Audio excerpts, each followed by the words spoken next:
আসসালামু আলাইকুম। Voice of শিমুলের নিয়মিত আয়োজন আজকের বাংলাদেশে আপনাদের সবাইকে জানাই স্বাগতম। আজকের বাংলাদেশে পর্বটি শুরু করার আগে সেটি জানিয়ে রাখি, আজকে হচ্ছে বিশ্ব মা দিবস। So happy mother's day. Happy mother's day হলেও আজকে আমার কথা বলার বিষয়টি হচ্ছে বাবাদের নিয়ে। আমরা গত 2 দিন থেকে একটি নিউজ ফিডে নিউজজনে ঘোরাঘুরি করতেছে সাভারের বাবাকে মেরে ফেলার পরে তার মেয়ে কিভাবে একটা নাটকীয় কাণ্ড ঘটিয়েছে। এই নাটকীয় কাণ্ড ঘটনার পরে অবশেষে উৎসবের খুশি নগদে বেশি। নগদে লেনদেন করে অ্যাপে গিয়ে জিতুন motor bike, TV, fridge, AC সহ দারুণ সব গিফট। এই ঘটনাটা শুরু করার আগে আমি আপনাদেরকে ফিরিয়ে নিয়ে যেতে চাই আজ থেকে 4 থেকে 5 মাস আগের একটি ঘটনায়। ঘটনাটি আপনারা ইতিমধ্যে স্ক্রিনে দিয়েছি, দেখতে পাচ্ছেন যে কয়েক মাস আগে বরিশালের সম্পত্তি বিক্রি করে নেশার টাকা না দেওয়ায় গর্ভধারিণী মাকে জবাই করে মেরে ফেলেছিলেন এক ছেলে। সেদিন যদি মায়ের জায়গায় বাবা হতো আর ছেলের জায়গায় মেয়ে হতো, সে মেয়ে হয়তো বলতো আমার বাবা আমাকে ধর্ষণ করতে চেয়েছিল, তাই মেরে ফেলেছি।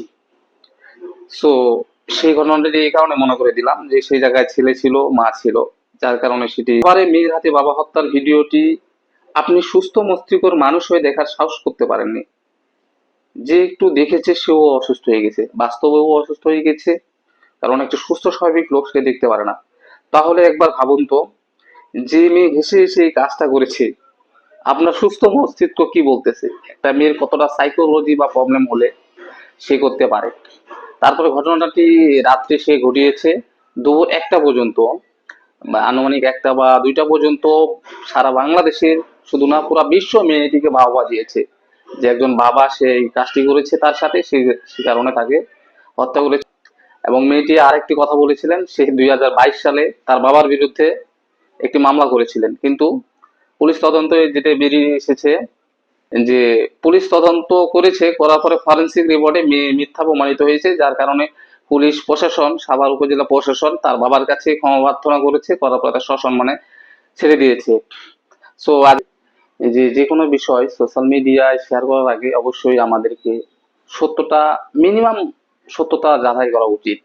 সো এ কারণে মিনিমাম সত্যটুকু যাচাই করতে হবে, কারণ আমাদের এই একটা শেয়ার বা আমাদের একটু অসচেতনার কারণে অনেক সত্য ঘটনা চাপা পড়ে যায়, আবার অনেক মিথ্যা ঘটনা সত্য বলে প্রচারিত হয়ে যায়। সো এই সাভারের যে ঘটনাটাই তারই একটা বাস্তব প্রমাণ।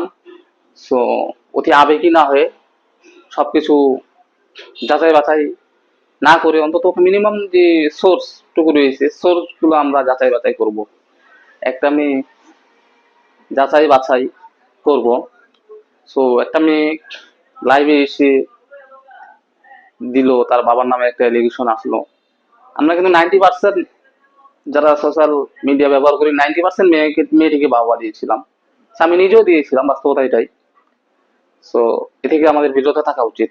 আর মা দিবসে সকল মাদের প্রতি জানাই শ্রদ্ধা। আমার মা সহ পৃথিবীর সকল মা সুস্থ থাকুক, সুন্দর থাকুক, এই প্রত্যাশা করছি। ধন্যবাদ আপনাদের সবাইকে। আসসালামু আলাইকুম।